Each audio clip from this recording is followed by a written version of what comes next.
this morning, big-time producer Harvey Weinstein is facing even more allegations of indecent assault.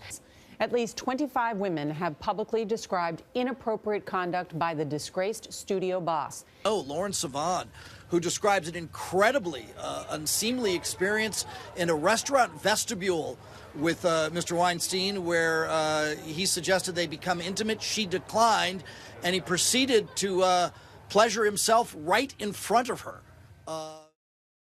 The Me Too movement, it is growing this morning. Remember, Alyssa Milano started it all, inspiring millions of women to share their personal stories of sexual harassment. I think we are in a cultural crisis.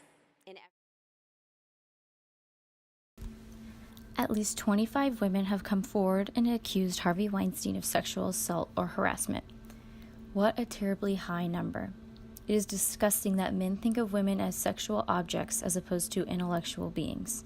In response to this shocking sexual harassment allegations, the Me Too movement started. The Me Too movement is an international movement against sexual harassment and assault. The movement started in 2017 and went viral instantly.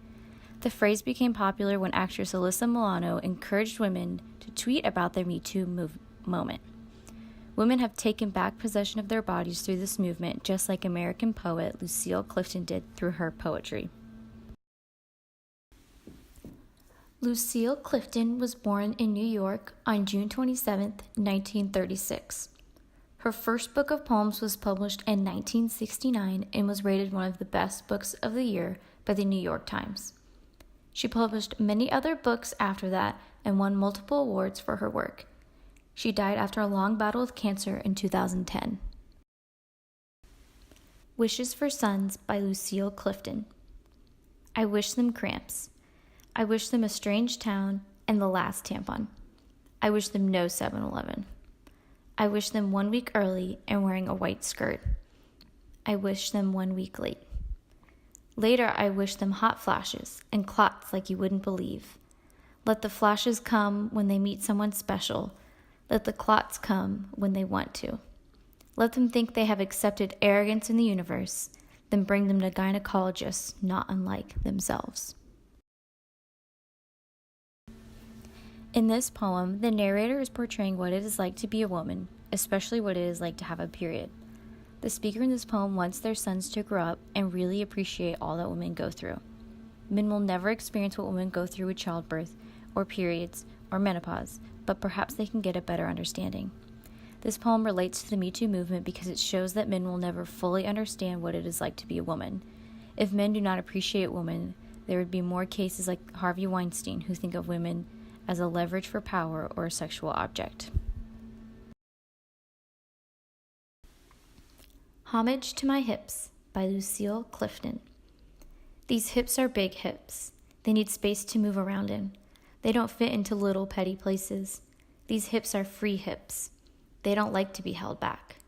These hips have never been enslaved. They go where they want to go. They do what they want to do.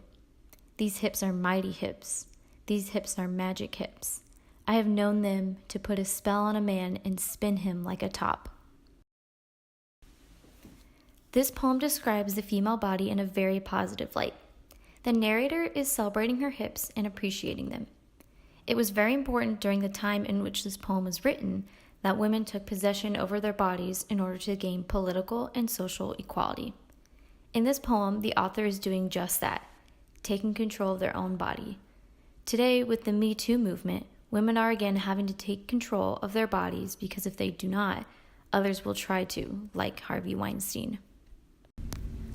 While Clifton's poetry was not about sexual harassment, it was about taking control of one's body. Lucille Clifton desired for the image of women to change. She wanted to take charge of her body in order to take charge of her life.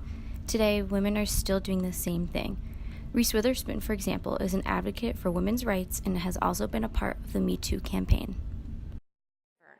You know the problems we are all facing, and I urge each one of you to ask yourselves, what do we do now?